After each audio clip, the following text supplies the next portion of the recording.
हाथी और रस्सी की कहानी। दोस्तों, मैं आज आपको एक कहानी बताने वाला हूँ जिसमें एक हाथी और एक रस्सी की कहानी है। एक समय की बात है, एक बहुत ही शक्तिशाली और बलवान हाथी, उसे एक महावत ने बचपन से ही पाला और उससे तरह तरह का करतब सिखलाए।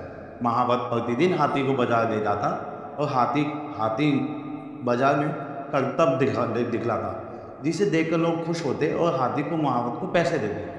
इसी पैसे को महावत एक इकट्ठा करता और उसी से उसकी रोजी रोटी चलती थी। घर जाने के पश्चात महावत और हाथी को एक पतली सी रस्सी से बांध देता था। लोगों को यह बात बड़ी अजीब सी लगती कि इतना हट्टा कट्टा हाथी इतनी पतली सी रस्सी से कैसे बंधा हुआ है।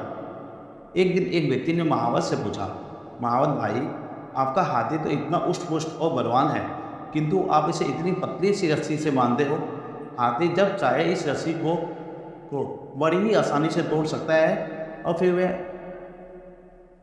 ऐसा नहीं करता, इसका क्या कारण है?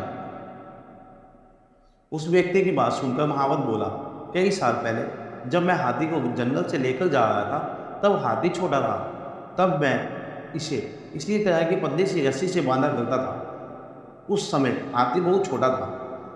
उसने कई बार इस रस्सी को तोड़ने का प्रयास किया, किंतु बचपन में वह इसे नहीं तोड़ सका।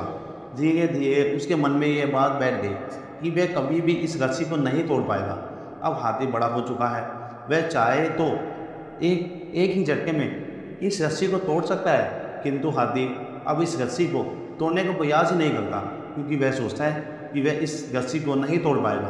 किंतु अब वह चाहे तो इस रस्सी को एक ही झटके में तोड़ सकता है। व्यक्ति को सारी बात समझ में आ गई कि किसी भी जीव के दिमाग में जो बात बैठ जाए वह सारी उम्र उसके साथ रहती है। शिक्षा।